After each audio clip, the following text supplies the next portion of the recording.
Nous allons donc maintenant reprendre un certain nombre de prières que l'on trouve dans les évangiles justement et que Jésus a prononcées. Et c'est ça qui est important évidemment.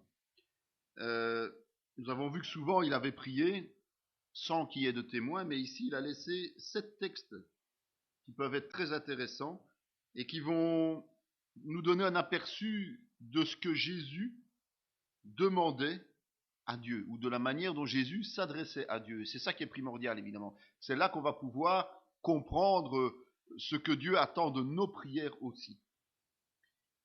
Et il faut savoir que chacune de ces prières a un thème différent, quelque part. Il y a autant l'émerveillement dans la louange, les remerciements pour l'exaucement, il y a les souhaits, les désirs, les requêtes, le trouble, l'angoisse, la soumission, la consécration personnelle et l'intercession.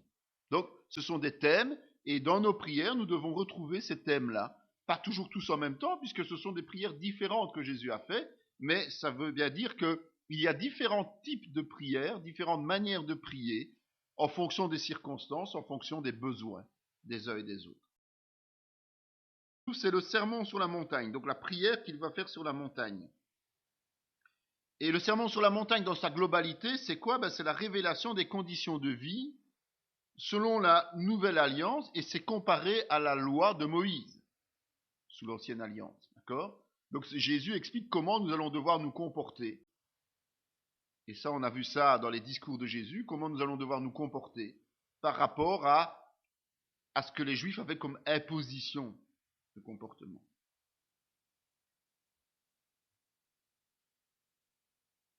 Jésus va être très disert à ce niveau-là. Il va nous donner le modèle de prière. Et ce modèle de prière, c'est le Matthieu 6, le fameux Notre Père. D'accord? Mais il va avertir les gens, il ne va pas seulement se contenter de donner un modèle, il va d'abord mettre des conditions, des avertissements importants. Premier, c'est lorsque vous priez, ne soyez pas comme les hypocrites qui aiment à prier debout dans les synagogues et au coin des rues pour être vus des hommes. Je vous le dis en vérité, ils reçoivent leur récompense. Donc au niveau de la prière, l'hypocrisie n'a pas le droit de se trouver. Quand nous sommes face à Dieu, l'hypocrisie n'a pas le droit de citer. Si vous voulez être hypocrite, ne priez pas, tout simplement. Abstenez-vous de prier, parce que vous offensez Dieu et que ça n'a aucune valeur face à Dieu. Deuxième, c'est que en priant, ne multipliez pas de vaines paroles comme les païens qui s'imaginent qu'à force de paroles, ils seront exaucés. Donc, il n'est pas question d'avoir une formule magique, une formule répétitive. Parce que Dieu n'en veut pas. Dieu, il veut ce que nos cœurs veulent lui révéler. Ce que nous cachons au plus profond de nous-mêmes, quelque part. Cette intimité avec nous. Il veut notre sincérité, en réalité. Et l'objectif de Jésus, quand il met en garde comme ça, c'est justement que il veut éviter notre chute. Éviter notre chute en faisant de la prière qu'il va nous donner en modèle une sorte de modèle déposé. C'est-à-dire quelque chose qu'il suffit de répéter machinalement pour que Dieu nous entende et nous exauce.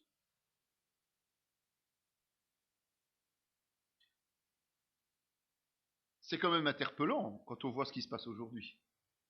Où certains répètent mécaniquement le Notre Père et d'autres prières, parce que ce n'est jamais que la porte ouverte à d'autres idioties, dirons-nous.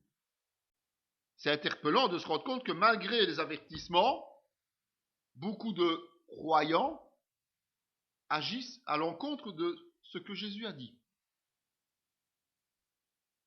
Pourtant, les évangélistes ont bien compris le sens de ce que Jésus voulait apporter en nous donnant un modèle de prière. Il n'y en a d'ailleurs que 2 qui le reprennent. Donc ça veut dire qu'ils n'en font pas une priorité, ils en font un enseignement. Si Jésus avait voulu que l'on répète à l'envi tous ces versets, ces passages, eh bien ça se serait retrouvé dans les 4 évangiles, en disant voilà ce que vous devez faire quand vous priez, comment vous devez prier, et ce que vous devez dire quand vous priez. D'accord? C'est important.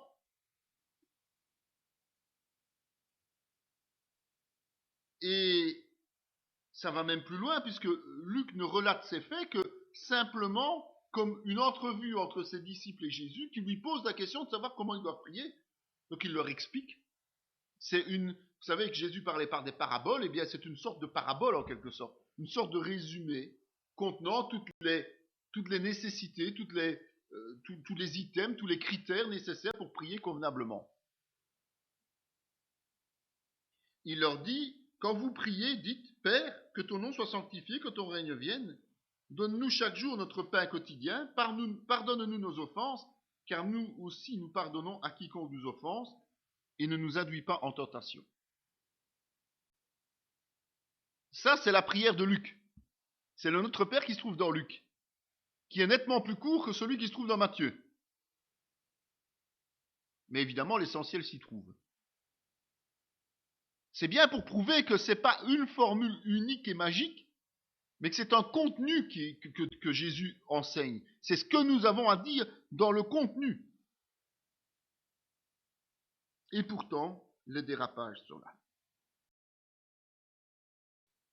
Nous allons évidemment partir du Matthieu 6 parce que c'est le plus complet et c'est ce qui va nous permettre de comprendre vraiment ce que le Seigneur attend de nous lorsque nous nous isolons pour prier Dieu, le Père. Voici donc comment vous devez prier. Notre Père qui es aux cieux, que ton nom soit sanctifié, que ton règne vienne, que ta volonté soit faite sur la terre comme au ciel. Donne-nous aujourd'hui notre pain quotidien, pardonne-nous nos offenses, comme nous aussi nous pardonnons à ceux qui nous ont offensés. Ne nous induis pas en tentation, mais délivre-nous du malin, car c'est à toi qu'appartiennent dans tous les siècles le règne, la puissance et la gloire. Amen.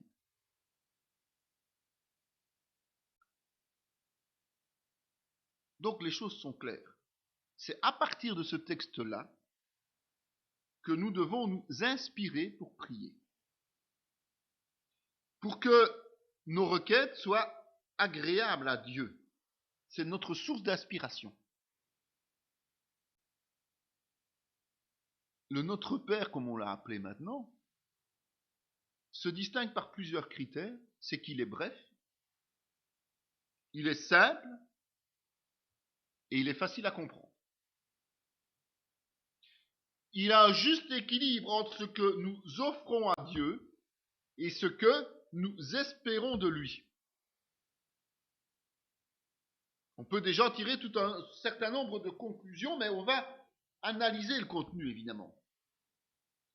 Mais retenez bien ces critères-là. Bref, simple, facile à comprendre, juste équilibre entre ce que nous offrons à Dieu et ce que nous espérons de lui. Si vous avez déjà ça en tête, vous pouvez déjà vous dire que vous avez fait un grand pas en avant. Ça ne sert à rien d'avoir un doctorat en littérature pour prier Dieu. Les simples mots suffisent. Ça ne sert à rien de tirer en longueur pour répéter 100 fois la même chose. Le temps nécessaire, c'est le temps nécessaire. On a vu que Jésus priait des nuits entières, mais il ne priait pas que des nuits entières. D'accord? Alors le contenu, c'est que Jésus commence cette prière par une priorité absolue. C'est Dieu.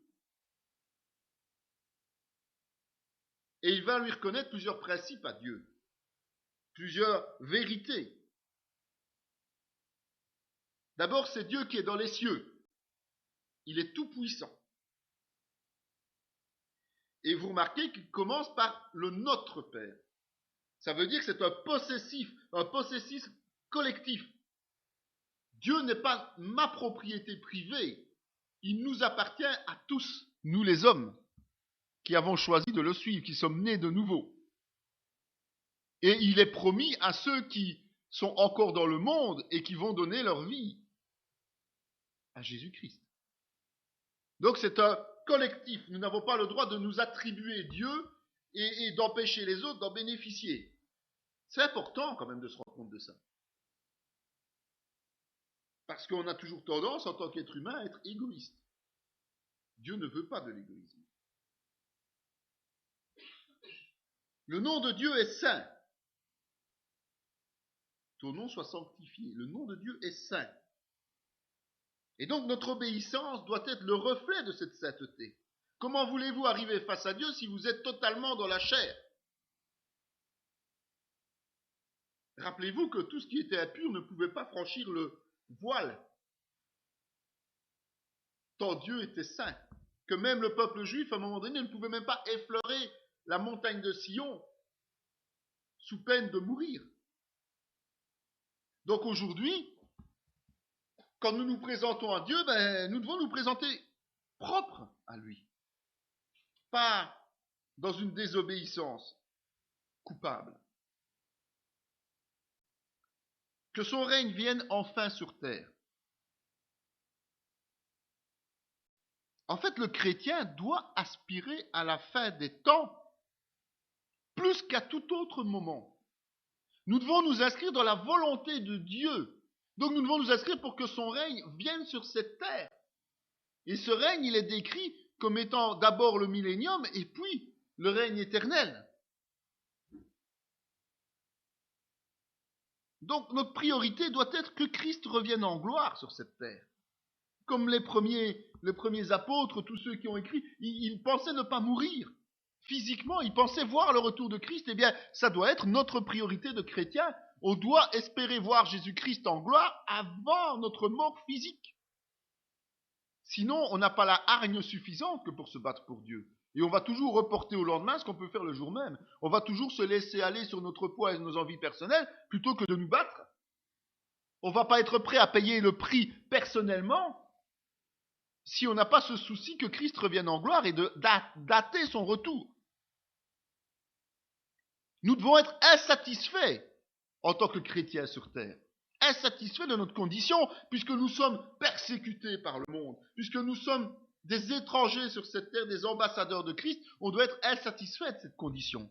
Si on est content, comme on est là, eh bien on n'a rien compris du tout au principe chrétien. Pas dire qu'on doit être malheureux et pleurer, ça ne veut pas dire ça, puisqu'il nous met la paix et la joie dans le cœur. Mais nous ne serons vraiment satisfaits, pleinement satisfaits, qu'en sa présence, évidemment. Donc ça doit faire partie de nos prières. Et donc, implicitement, quand on dit ça, que ton règne vienne, ça veut dire, Seigneur, fais de moi ce que tu veux. Je veux être ton instrument, je veux être dans ton service. Si vous ne priez pas comme ça, ne priez pas. Si vous dites, Seigneur, que ton règne vienne, et puis que, ah oui, mais je voudrais faire ceci ou cela, non. Ça ne veut pas dire qu'il faut arrêter de travailler, qu'il faut arrêter de pouvoir aux besoins de nos familles et tout ça. Non.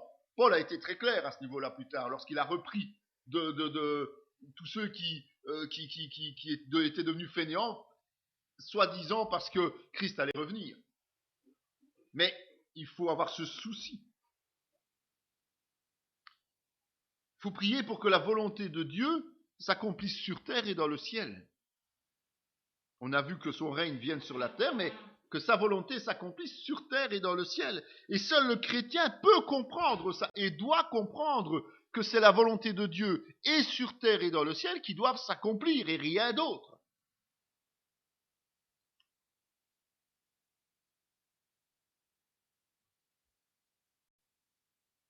C'est Dieu qui nous suscite cette envie au quotidien d'être le sel et la lumière du monde. Parce que Dieu doit transparaître au travers de nous. C'est primordial.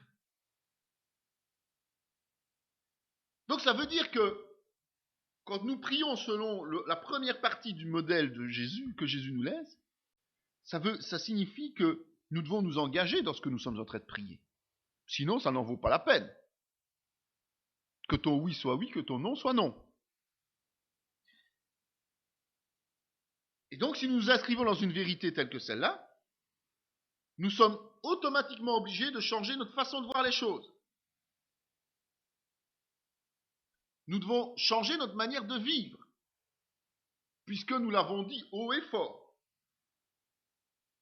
Paul est le meilleur exemple de cela pour ceux qui veulent voir le changement que l'acceptation de se mettre au service de Dieu produit dans une vie. Le meilleur modèle de la parole, c'est Paul. Paul disait que c'est Dieu qui vit en lui, et non plus lui qui vit. Ça doit être une vérité pour chaque chrétien. Vous allez me dire, on est loin du compte. Ben oui, mais c'est malheureux.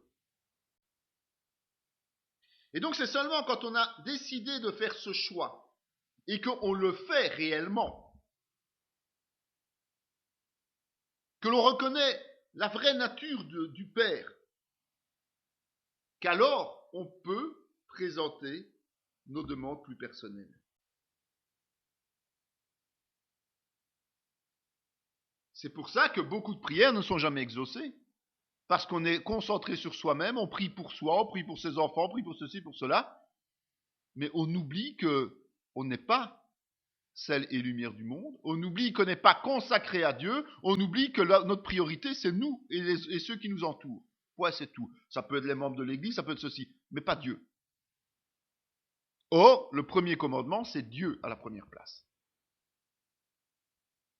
Et souvent, les prières sont égoïstes parce qu'on ne met pas Dieu à la première place. Donc la première partie de nos prières, c'est d'abord Dieu. Et uniquement Dieu.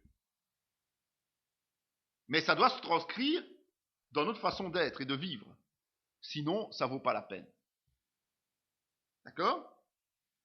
Après, on passe aux demandes plus personnelles. Et d'abord, on voit que on demande à Dieu de pourvoir à notre nourriture, à tout ce dont nous avons besoin. Mais gardez bien à l'esprit que nous n'avons pas seulement besoin de nourriture matérielle, mais et surtout spirituelle. Notre pain quotidien, ce n'est pas que la nourriture matérielle et notre salaire et ceci et cela, c'est aussi et surtout tout ce qui va nous permettre de grandir dans le Seigneur, dans la connaissance du Seigneur. Faute de connaissance, le peuple se meurt. Donc nous avons besoin de cette connaissance pour vivre éternellement.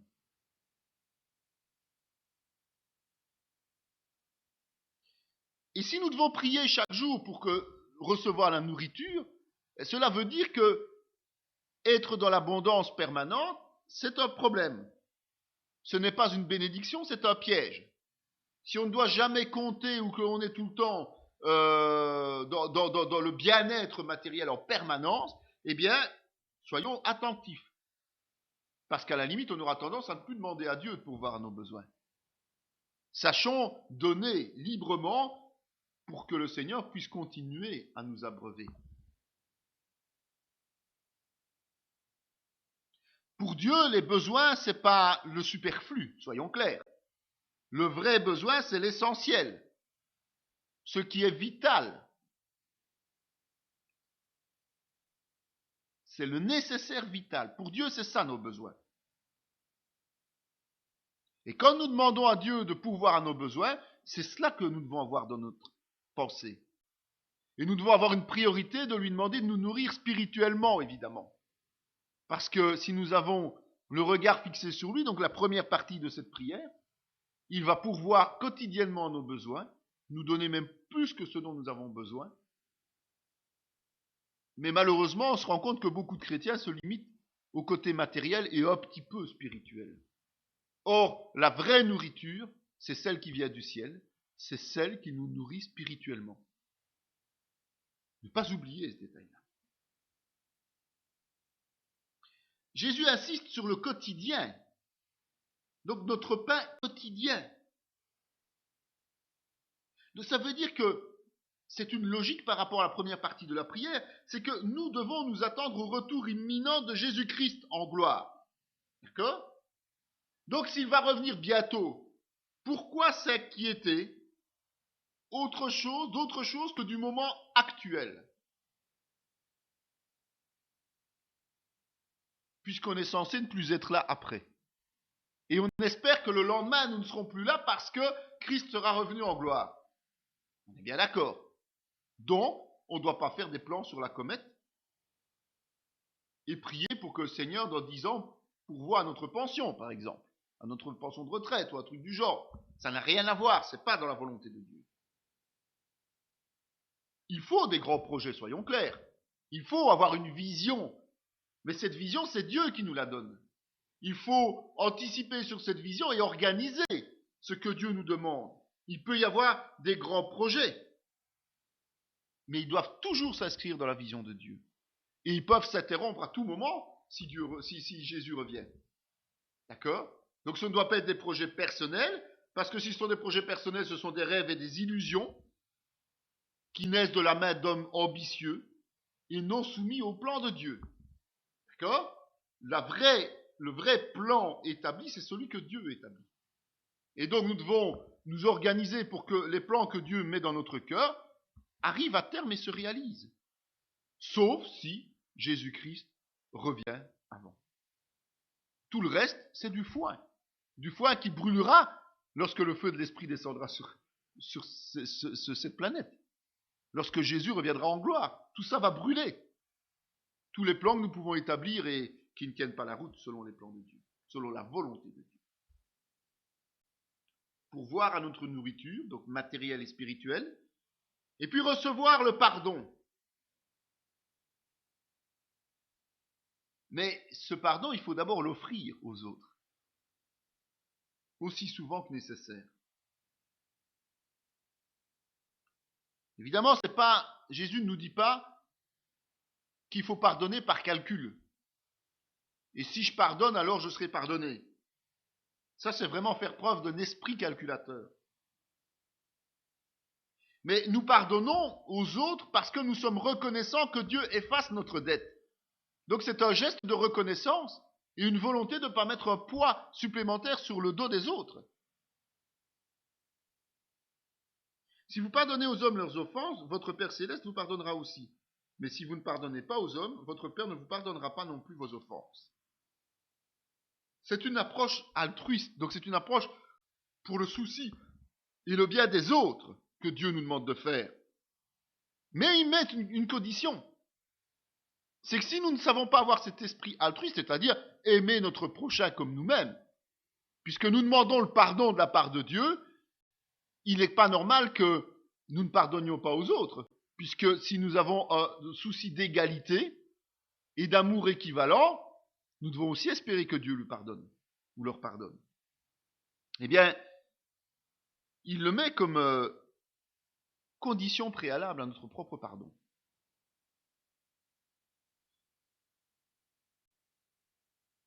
C'est clair que Dieu va nous donner une absolution parfaite et totale de toutes nos fautes que nous allons lui présenter. Alors, de quel droit est-ce qu'on pourrait retenir contre quelqu'un d'autre une faute alors que nous sommes nous-mêmes imparfaits? C'est quand même important d'en être conscient.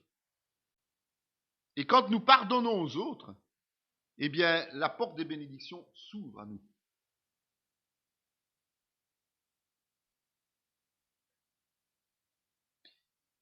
Nous préserver de la tentation. C'est le troisième point important.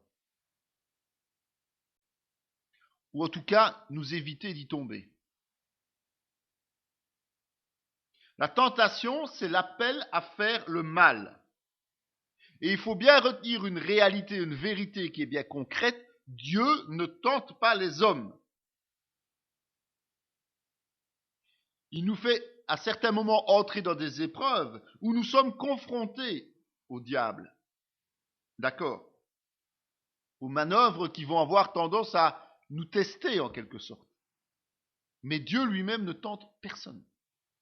Ce n'est pas dans sa nature, il est parfait. Il ne peut pas avoir cet esprit retors. Mais il va utiliser Satan pour nous éprouver.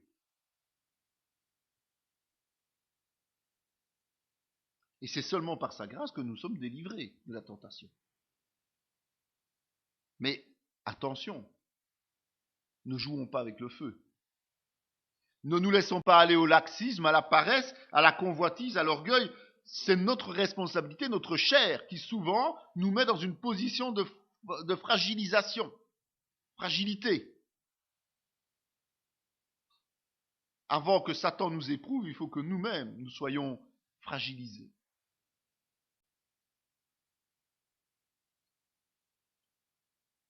Et donc, quand nous avons présenté nos requêtes, nous avons vu qu'il y a deux phases principales. Ceux qui veulent vraiment étudier à fond le Notre Père, il est dans le cours de relation d'aide. Là, on a vraiment analysé point par point. Ici, ce n'est pas le but. Le but ici, c'est de comprendre la portée des prières et l'importance que Jésus accorde à chaque partie. Eh bien, les prières vont se terminer par la glorification de Dieu. Son règne, son autorité dans nos propres vies. Et c'est vrai que la puissance de Dieu et son pouvoir doivent être absolus dans nos vies. Et c'est sa gloire qui nous apporte la vie, le salut. Donc, il mérite que l'on termine nos prières par sa glorification.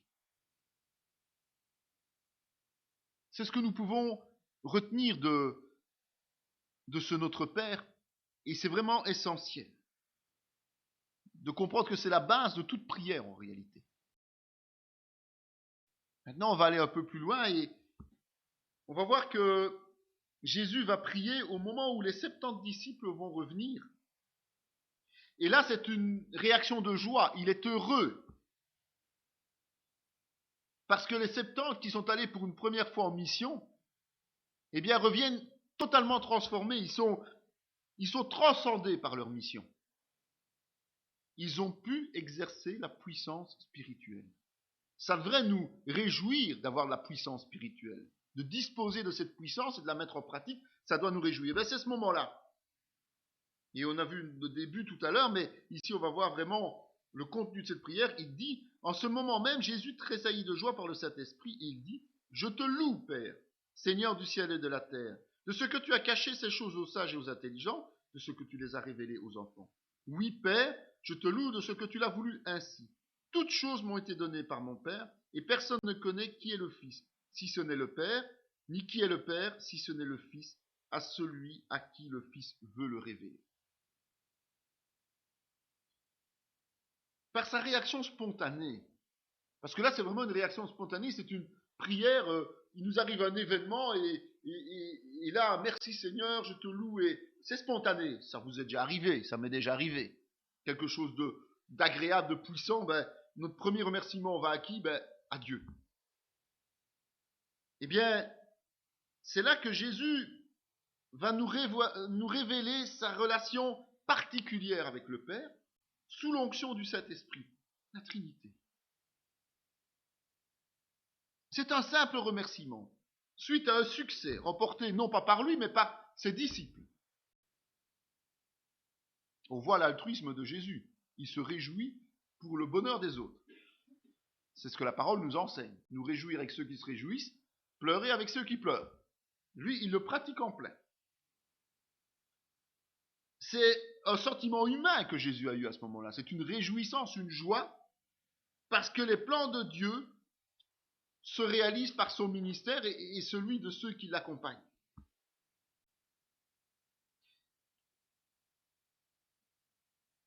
Jésus loue le Père.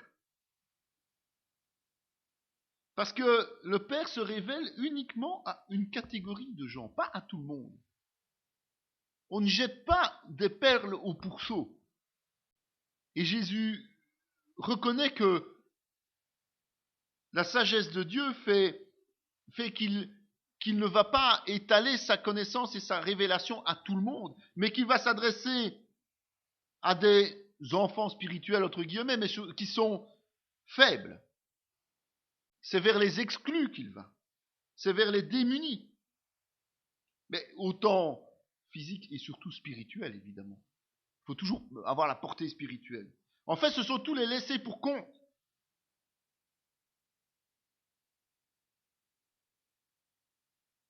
Et il va éviter de se révéler à ceux qui croient tout connaître, qui sont aveugles et sourds. Et c'est une joie pour Jésus, cela. De voir qu'il faut que Dieu ne met pas de critères de connaissance, mais simplement un critère de cœur. Que les personnes qui se reconnaissent comme étant dépendantes de lui, avoir besoin de lui, reçoivent. Mais que ceux qui pensent être capables par elles-mêmes ne reçoivent pas. Il leur dit, c'est à vous qu'il a été donné le mystère du royaume de Dieu. Mais pour ceux qui sont dehors, tout se passe en parabole, afin qu'en voyant, ils voient et n'aperçoivent point, et qu'en entendant, ils entendent et ne comprennent point, de peur qu'ils ne se convertissent et que les péchés ne leur soient pardonnés.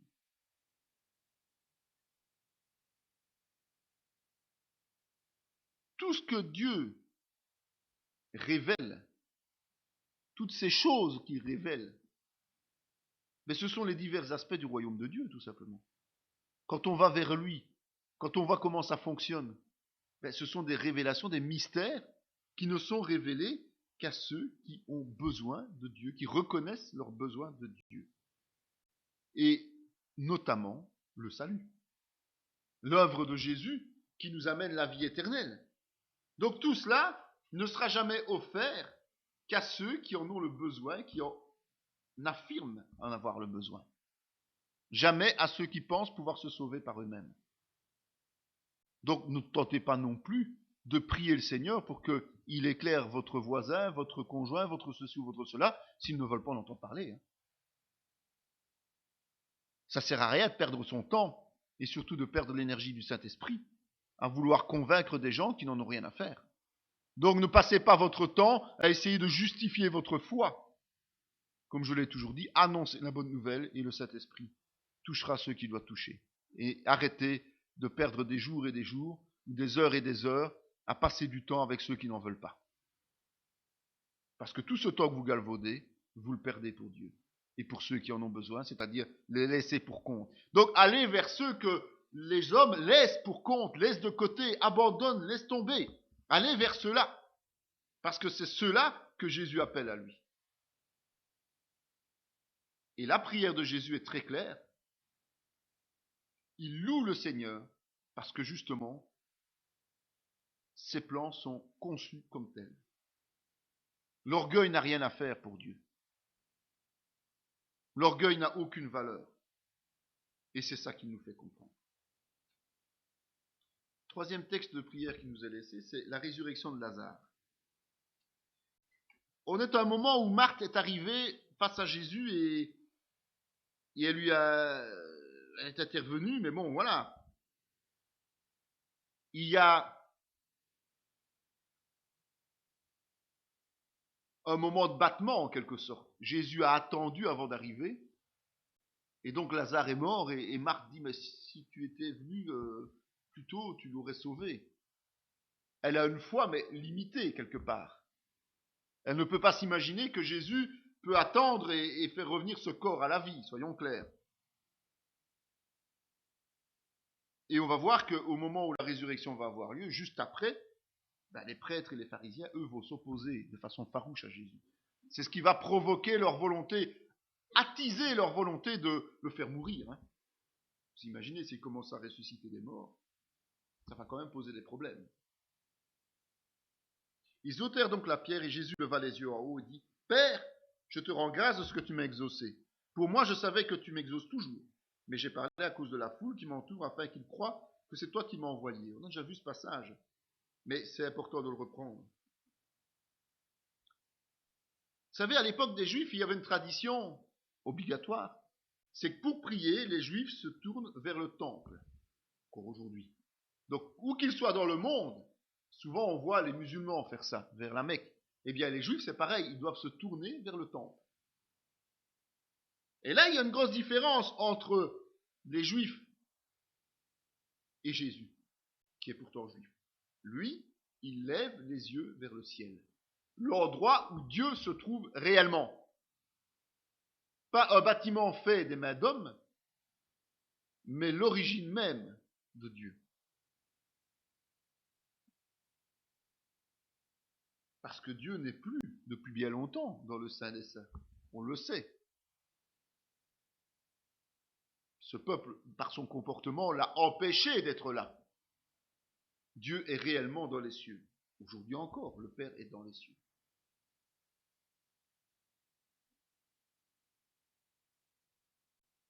On sait aussi que la communion est parfaite entre le Père et le Fils.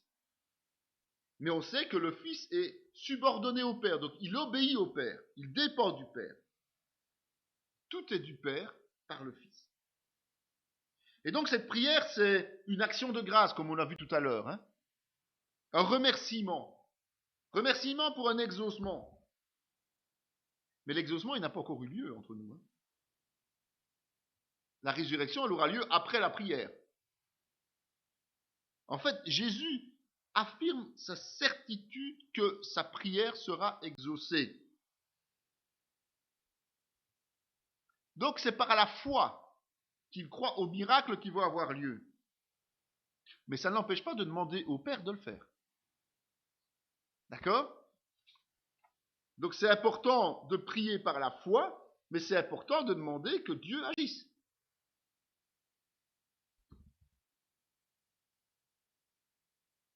Jésus sait que la réponse sera positive. Ce n'est pas une exception, ce miracle-là, cette résurrection. En fait, c'est une habitude infaillible de Dieu, il exauce. En tout cas, Jésus. Nous, peut-être moins, parce qu'on ne s'inscrit pas tout à fait dans le concept que Jésus nous a donné. Si on veut être exaucé à coup sûr, il faut prier selon les règles de Jésus. Et donc, comme on l'a vu tout à l'heure, il a prié en public parce qu'il veut donner un signe à la foule pour attester qu'il est bien de Dieu, et qu'il est bien Dieu lui-même ici, dans ce cas-ci. Jean nous disait au chapitre 14, « Et tout ce que vous demanderez en mon nom, je le ferai afin que le Père soit glorifié dans le Fils.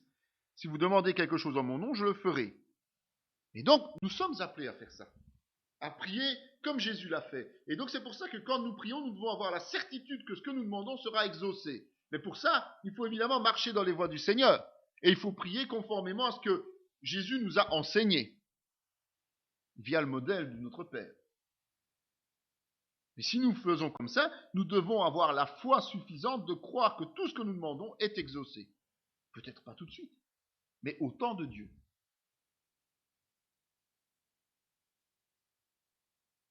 Quatrième texte, juste avant la chambre haute.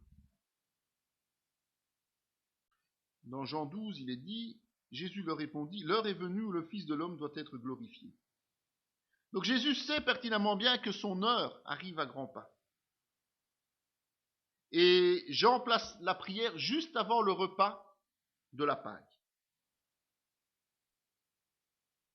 Vous allez voir le même type de prière quelque part dans le jardin de Gethsémani qui est repris dans les évangiles synoptiques et pas dans l'évangile de Jean. Donc, c'est quelque part plus ou moins le même contenu, mais il y a quand même des choses à apprendre là. On dirait même qu'elle est plutôt complémentaire de la prière de Gethsémani.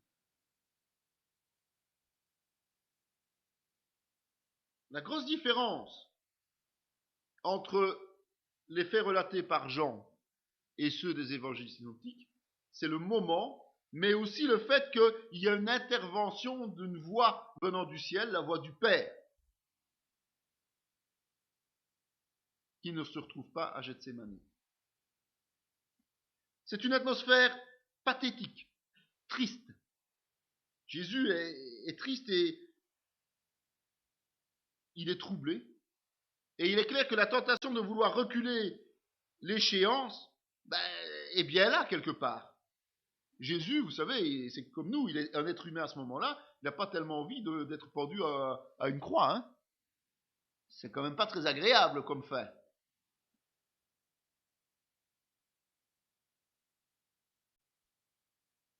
Mais sa motivation première, c'est quoi? C'est que l'heure de glorifier le Fils par le Père, donc que le Père glorifie le Fils et se glorifie lui-même, mais que le Fils meurt, comme le grain de blé. Et on sait que pour porter du fruit, il faut que le grain meure. Eh bien, c'est la motivation principale de Jésus. Je vais mourir, le Père va me glorifier au travers de cette mort et se glorifier lui-même pour que par la suite, ses plans puissent continuer à s'accomplir en portant de nombreux fruits. Ça devra passer par la crucifixion, par la résurrection et par l'ascension qui vont amener toute une série de conséquences et notamment le fait qu'on apprenne à adorer Dieu en esprit et en vérité. que l'on va comprendre les choses, les mystères de Dieu, que l'on va subir des persécutions et que le Saint-Esprit sera présent auprès de nous. Et c'est vrai que c'est une approche très spécifique de Jean. Parce que, après la mort de Jésus, eh bien, nous aussi, il faudra qu'on meure à nous-mêmes. Chaque chrétien doit mourir à lui-même pour pouvoir porter du fruit. Et Jésus prie pour que le Père se glorifie au travers du Fils, de l'œuvre du Fils. Quoi qu'il arrive, le plan du salut doit se dérouler. Et ça, c'est la conviction de Jésus. Donc, quoi qu'il arrive, la vision que le Seigneur nous donne doit se réaliser.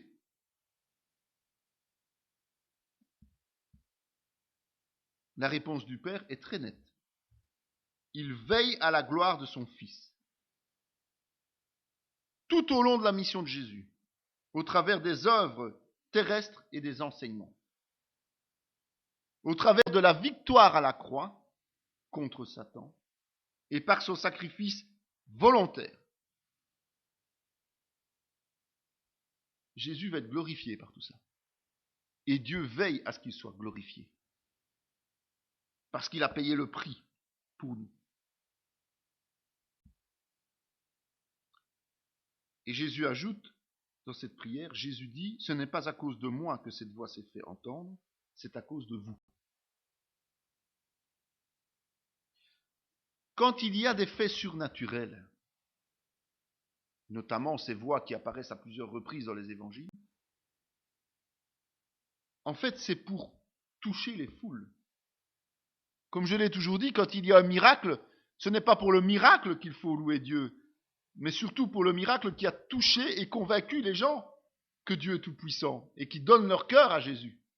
Évidemment, on lui dit merci pour le miracle, mais c'est pour tout ce qu'il y a après ce miracle. Nous disons merci pour Jésus, pour son sacrifice, mais c'est surtout parce que nous sommes sauvés que nous pouvons dire merci. Donc ce sont toujours les conséquences des signes qui sont les plus importantes. Jésus n'a pas besoin d'avoir cette voix surnaturelle. Jésus n'a pas besoin de tout ce qui est supplémentaire à ce qu'il est convaincu, lui, au fond de son cœur. Il sait que Dieu est tout-puissant. Il sait que Dieu va agir. Il sait que Dieu va le glorifier. Mais les hommes autour de lui ont besoin d'être convaincus et d'avoir des signes. Donc quand nous prions, nous aussi, comme Jésus l'a fait, demander à Dieu de nous délivrer de l'heure, de l'épreuve. Mais nous devons avoir le souci de dire que Dieu accomplisse malgré tout son œuvre. Et c'est sûr qu'il va nous en délivrer à un moment donné, comme il a délivré Jésus. Mais Jésus a dû aller jusqu'au bout, c'est-à-dire mourir sur la croix avant d'être ressuscité et de remonter en gloire. Comme il le disait, maintenant mon âme est troublée, et que dirais-je? Père, délivre-moi de cette heure. Mais c'est pour cela que je suis venu jusqu'à cette heure. Père, glorifie ton nom. Et une voix vint du ciel, je l'ai glorifié et je le glorifierai encore. Donc ce qu'il faut retenir de cette prière, c'est qu'on peut et on doit prier pour que le Seigneur nous délivre de nos épreuves. Mais on doit aussi être conscient que tout ce qui doit se dérouler. Et donc on ne peut pas demander à Dieu d'écourter ou de prolonger une situation. Mais on doit lui demander que sa volonté soit faite. Et c'est seulement quand sa volonté se fait que sa gloire est visible aussi au travers de nous, au travers de ce qu'il a fait dans nos vies et dans nos ministères. Nous n'avons pas besoin du surnaturel si notre foi est assez ferme. Mais le surnaturel est donné pour que ceux qui sont faibles croient.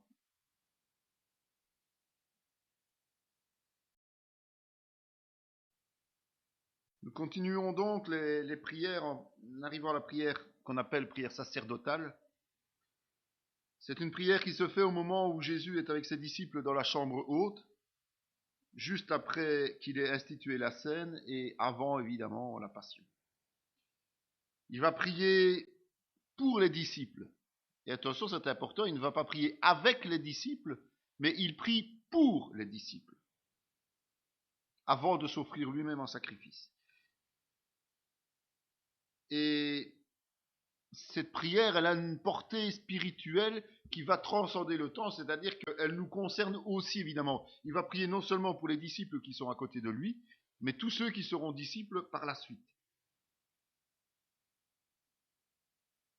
Il faut remarquer que quand il fait cette prière, Jésus est calme, il est serein. Alors que avant ça, on a vu dans Jean qu'il y avait un certain stress. Après cela, on verra qu'à Gethsémane, il y a un stress certain. Mais à ce moment-là, c'est vraiment un moment de sérénité, malgré le fait qu'il sait que le monde est opposé à lui, et malgré le fait qu'il sait que pendant ce temps-là, Judas est en train de le trahir. On va la lire, elle est assez importante, c'est Jean 17. Après avoir ainsi parlé, Jésus leva les yeux au ciel et dit, Père, l'heure est venue. Glorifie ton Fils afin que ton Fils te glorifie, selon que tu lui as donné pouvoir sur toute chair, afin qu'il accorde la vie éternelle à tous ceux que tu lui as donnés. Or la vie éternelle, c'est qu'ils te connaissent, toi le seul vrai Dieu, et celui que tu as envoyé, Jésus-Christ. Je t'ai glorifié sur la terre, j'ai achevé l'œuvre que tu m'as donnée à faire. Et maintenant, toi, Père, glorifie-moi auprès de toi-même de la gloire que j'avais auprès de toi avant que le monde fût.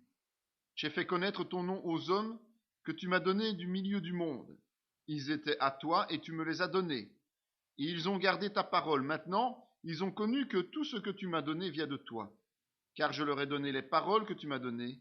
Ils les ont reçues. Ils ont vraiment connu que je suis sorti de toi. Ils ont cru que tu m'as envoyé. C'est pour eux que je prie. Je ne prie pas pour le monde, mais pour ceux que tu m'as donnés, parce qu'ils sont à toi. Et tout ce qui est à moi est à toi. Et ce qui est à toi est à moi. Et je suis glorifié en eux. Je ne suis plus dans le monde, et ils sont dans le monde, et je vais à toi. Père Saint, garde en ton nom ceux que tu m'as donnés, afin qu'ils soient un comme nous. Lorsque j'étais avec eux dans le monde, je les gardais en ton nom. J'ai gardé ceux que tu m'as donnés, et aucun d'eux ne s'est perdu, sinon le fils de perdition, afin que l'écriture fût accomplie.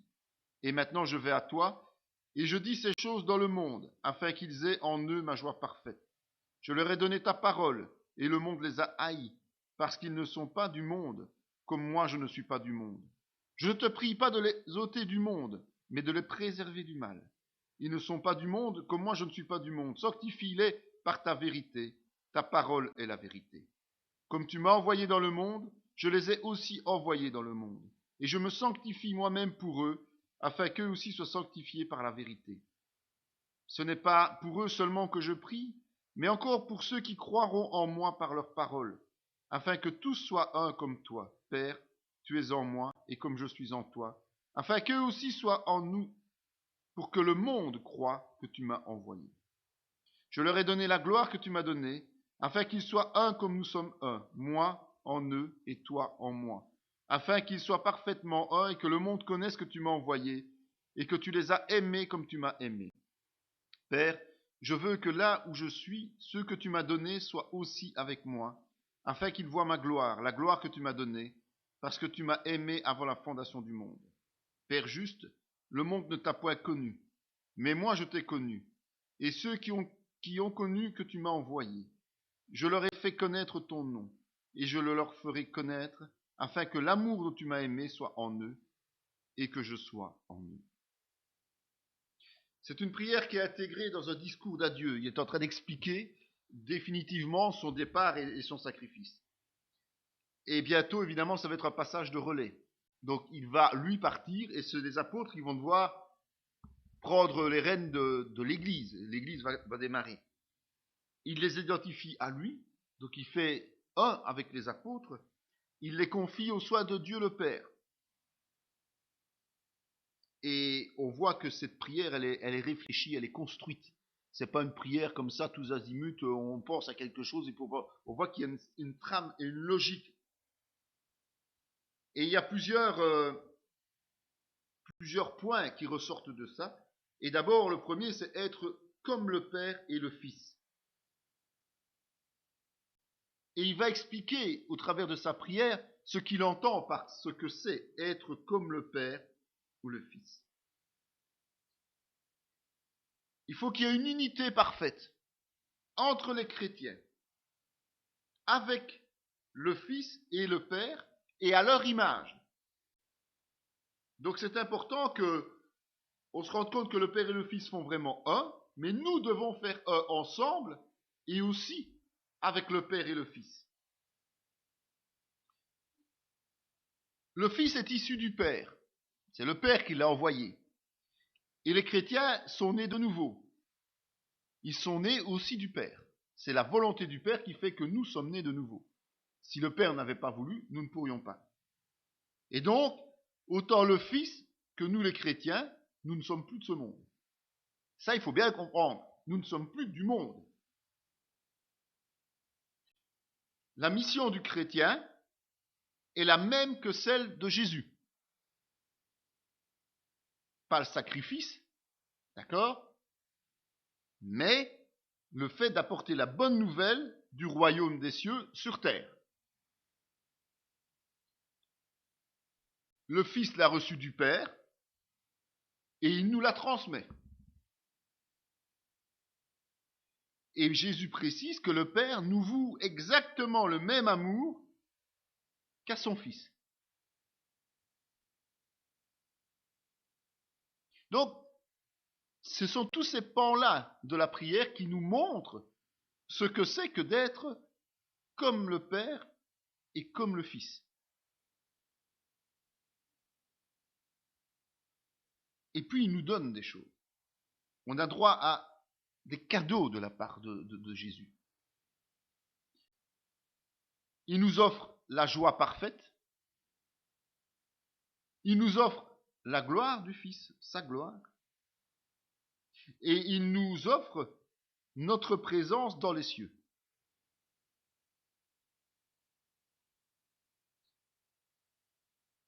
Donc, qu'est-ce que ça nous fait comprendre?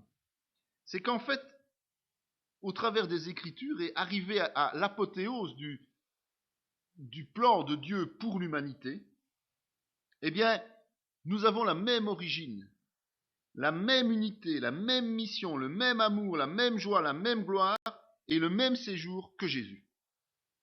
Nous sommes les fils adoptifs. Et donc nous avons exactement les mêmes privilèges que le Fils unique.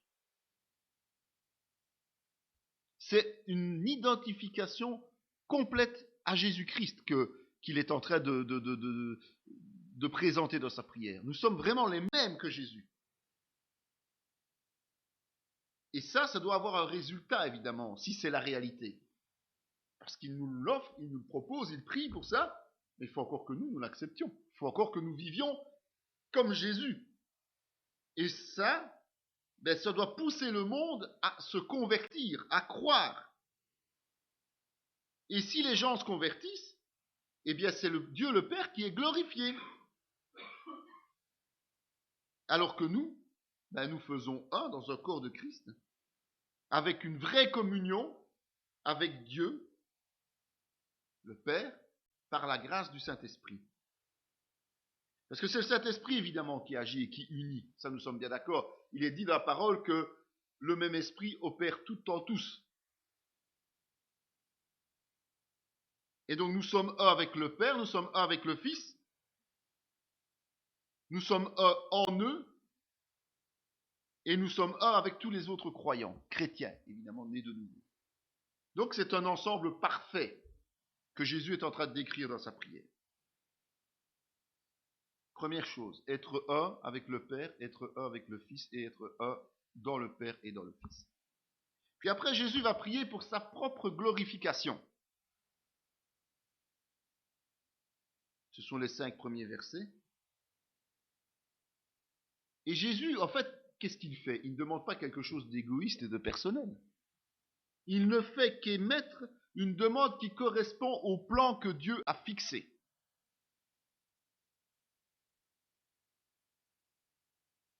Et le moment où il prie, c'est parce qu'il sait que le moment est arrivé. Et donc, il respecte, comme nous sommes appelés à le faire, le temps de Dieu. C'est quand Dieu décide que les choses se passent.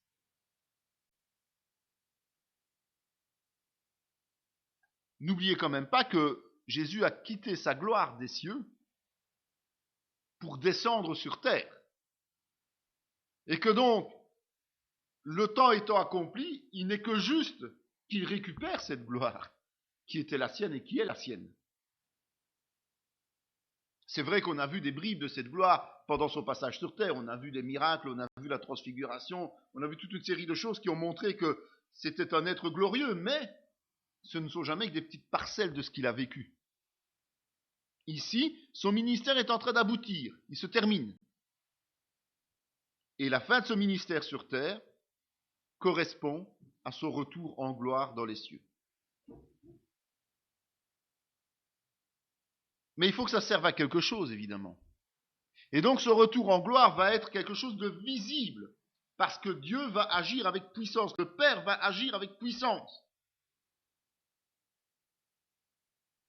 Et cela va se voir au moment de la résurrection, c'est un fait, mais cela va se voir surtout au niveau de l'Église, qui est ambassadeur de Christ sur cette terre. En fait, l'incarnation de Jésus avait un objectif final, c'est la glorification de Dieu. L'objectif final, ce n'est pas la conversion des êtres humains. Ça, c'est le moyen utilisé par Dieu pour se glorifier. Mais le but final, au travers du sacrifice de Jésus, c'est de glorifier Dieu. D'accord ? Et de glorifier Jésus parce qu'il a accompli tout ce qu'il devait accomplir. Évidemment, pour nous, la conséquence, c'est que nous, ce qui est important, c'est que nous avons justement l'occasion de recevoir la vie éternelle au travers de ce sacrifice. Donc l'humanité est rachetée au travers de ce sacrifice. Mais ce que Dieu voulait au travers de cela, c'est être glorifié. Et nous, nous obtenons la connaissance du Père et du Fils et nous obtenons la vie éternelle. Et au travers de notre conversion, le Père et le Fils sont à nouveau glorifiés.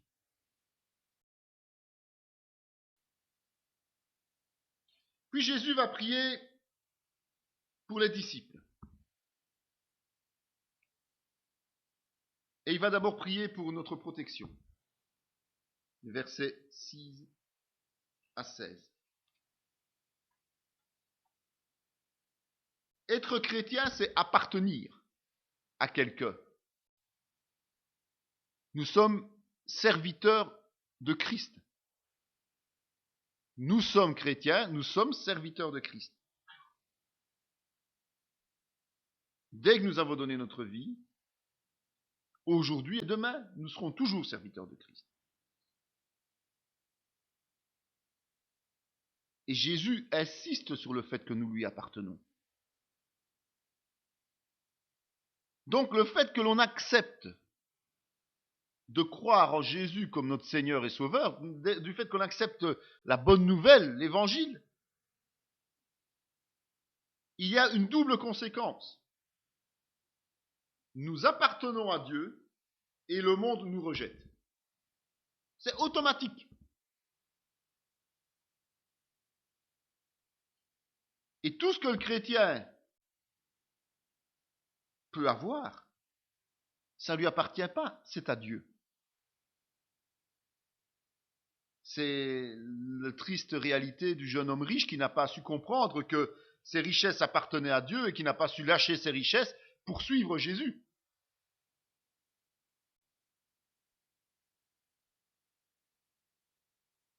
En fait, pourquoi nous appartenons à Dieu ? Parce qu'il nous a rachetés à un prix très élevé. C'est au travers du sacrifice de la parole faite chair, Jésus, que nous avons été arrachés au monde, le monde qui est soumis au prince des ténèbres, qui est soumis au prince de ce monde, qui est soumis au Dieu de ce monde. Ce sont toutes des appellations de Satan.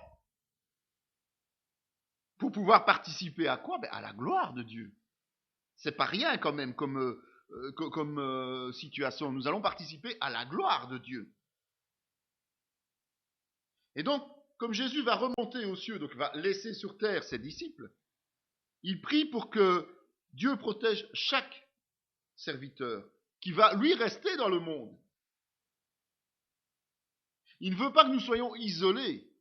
Donc toutes ces histoires de couvents, de retraite, d'ermitage, c'est de la foutaise. Ça n'a pas de sens pour Dieu. Nous devons rester au milieu du monde, avec un objectif précis, c'est ne pas nous faire manger par ce monde, mais pouvoir agir et montrer la gloire de Dieu dans ce monde. Ne pas nous camoufler, jouer au caméléon avec ce monde, mais être vraiment des gens visibles, tels que cela donne envie aux autres de venir à Jésus-Christ. Nous sommes envoyés en mission dans le monde.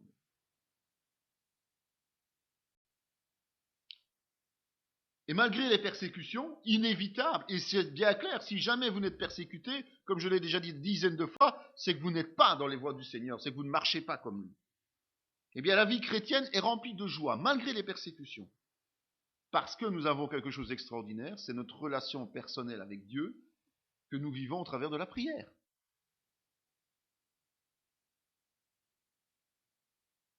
Jésus va ensuite prier pourquoi ? Pour la consécration des disciples. Versets 17 à 19. Ce n'est pas suffisant que Dieu nous protège du monde et que nous y soyons là au milieu. Il faut aussi que nous soyons consacrés. Parce qu'on ne peut pas remplir la mission d'évangélisation si nous ne sommes pas consacrés. Nous ne pouvons pas avancer dans les voies du Seigneur si nous ne nous donnons pas pleinement, si nous ne donnons pas une pleine disponibilité pour Dieu. Tant que nous sommes basés sur nos propres avantages et nos propres recherches, on ne peut pas servir Dieu tel qu'on devrait. On va s'illusionner en croyant qu'on le sert, mais on ne le sert pas. Et donc, on ne peut être apte au service que si on est sanctifié par la vérité. Et on peut être sanctifié par la vérité que si on la connaît et si on laisse le Saint-Esprit agir librement en nous.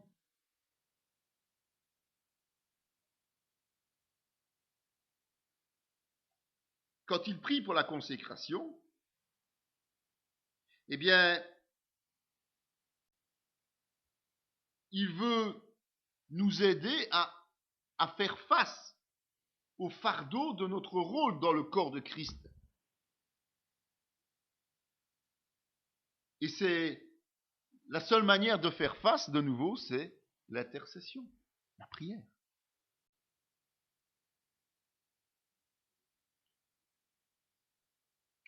Au-delà des prières directes pour les disciples, il va aussi prier pour les croyants à venir, donc ceux qui vont se convertir. Et là, il va insister sur l'unité nécessaire. Jean 17, 20, 23.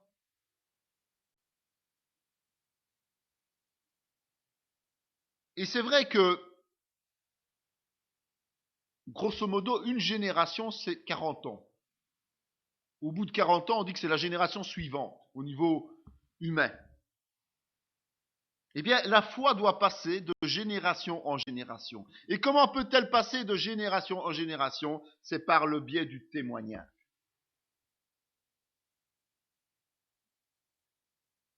Et donc Jésus va prier pour l'unité des générations. Des générations de son époque et de toutes celles qui vont suivre. Il faut que l'Église, qui est en lui, qui lui appartient, soit capable de transmettre le flambeau de la foi, génération après génération. Et c'est au travers de l'évangélisation que ça fonctionne. Il faut que nous soyons dans l'unité comme le Père et le Fils le sont pour y arriver. Donc il faut que l'Église d'aujourd'hui prépare l'Église de demain. Et l'Église de demain, celle d'après-demain. Il faut que nous prenions en charge la nouvelle génération pour qu'elle soit capable de passer le cap.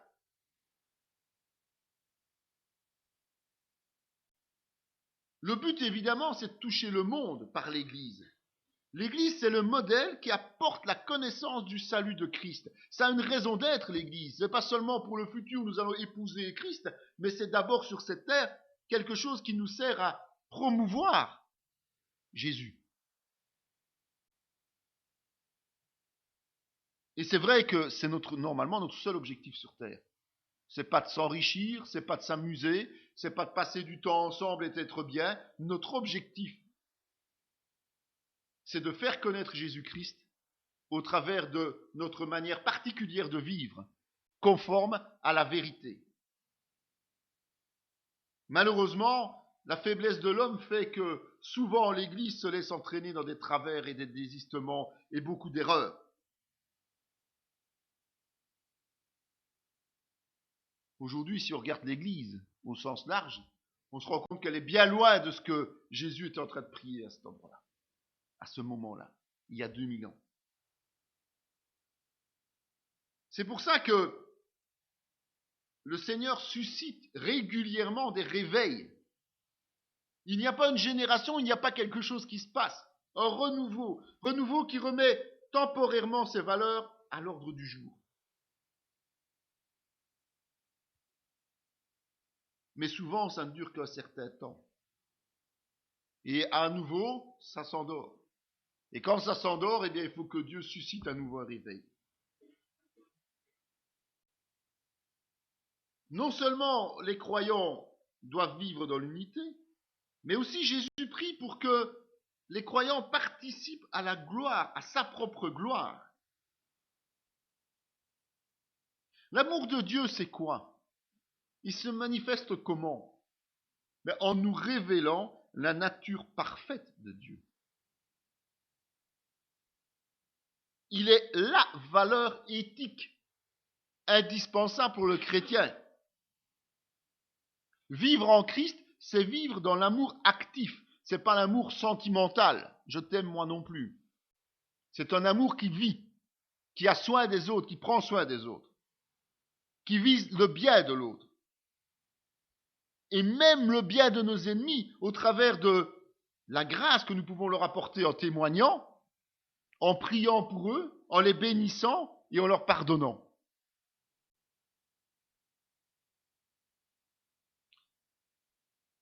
Et à la fin des temps, Jésus désire ardemment une chose, c'est qu'il nous veut à ses côtés éternellement. À ses côtés, ça veut dire aux côtés du Père aussi. Et ça, c'est l'amour glorifié. C'est la totale. C'est l'objectif final. Et pour cela, il est devenu le nouvel intercesseur, c'est-à-dire notre avocat. Il nous aide dans les prières, il transmet nos requêtes au Père. Et puis, il prie lui-même, en permanence, c'est la parole qui nous le dit, pour chacun d'entre nous. Alors on peut conclure cette prière sacerdotale, qui est peut-être la plus belle des prières, en tout cas la plus riche des prières qui est transmise dans les évangiles. Eh bien, on pourrait dire tout simplement que cette unité, cette communion qui doit exister, pourrait se résumer en disant toi, le Père, en moi, le Fils, et moi, le Fils, en eux, les disciples. Ça, c'est la parfaite équation de Dieu. D'accord? Jésus est appelé le souverain sacrificateur. Et ça, c'est vraiment la prière du souverain sacrificateur. C'est pour ça qu'on l'appelle la prière sacerdotale. C'est vraiment l'entrée au sacerdoce en service. C'est une prière totalement spirituelle. On n'est plus là sur un plan matériel, c'est une prière spirituelle. Ce n'est pas étonnant qu'elle soit en Jean et pas dans les autres évangiles.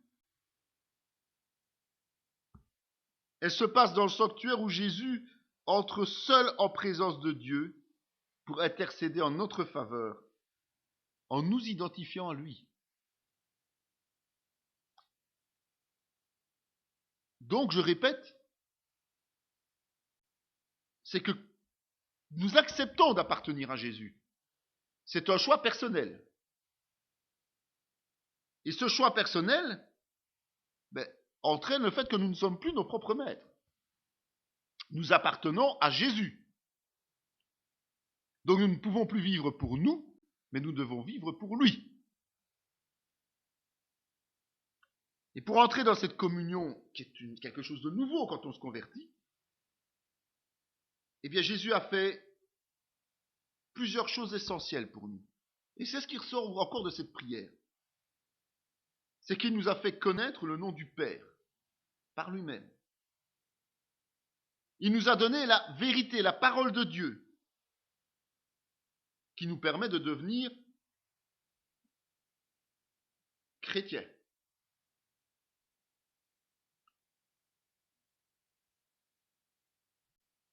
Il va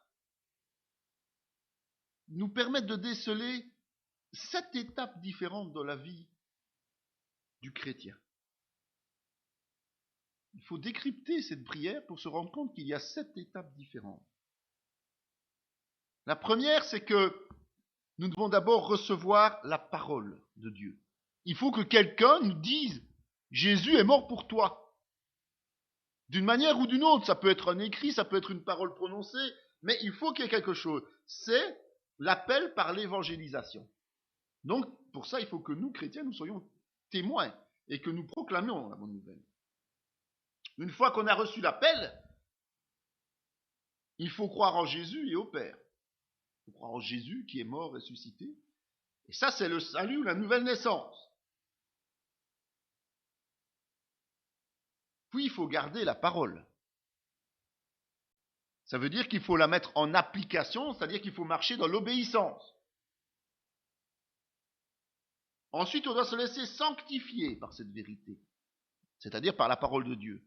Donc ça veut dire que une fois qu'on va commencer à marcher dans les voies du Seigneur, il va nous permettre de découvrir un certain nombre de réalités, une certaine manière de vivre. Il ne faut pas croire que du jour au lendemain, nous allons être capables de tout faire. Mais progressivement, nous allons de plus en plus marcher dans ces voies et être dans l'obéissance.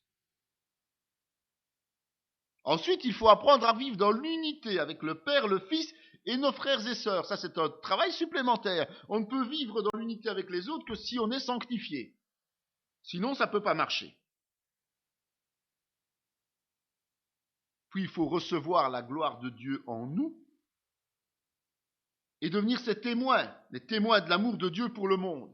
Donc, ça veut dire que l'on devient lumière et sel du monde. D'une manière concrète, visible. Les gens voient notre façon d'être et de vivre parce que la gloire de Dieu est en nous, parce que sa puissance passe au travers de nous. Et alors, la dernière étape, évidemment, ce sera d'aller recevoir notre récompense en allant rejoindre Jésus. Là où il est.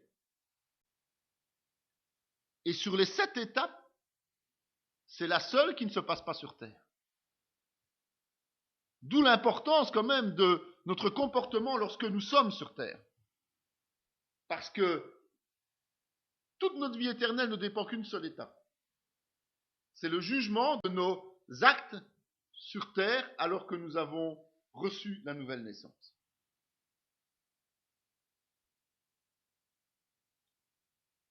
Alors la question qu'il faut se poser lorsque l'on voit un tel texte et une telle prière, c'est est-ce bien pour nous que Jésus a prononcé ces mots il y a 2000 ans?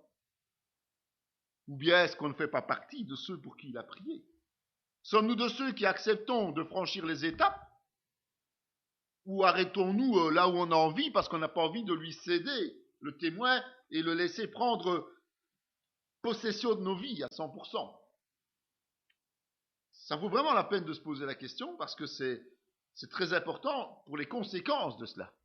On ne peut rien prétendre de la part de Dieu si la prière qu'il a faite pour nous ne porte pas ses fruits dans nos vies. Si on refuse qu'elle porte ses fruits.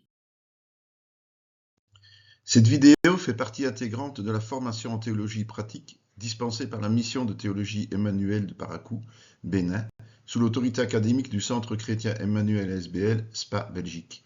Pour mieux connaître nos activités, voici nos différentes adresses.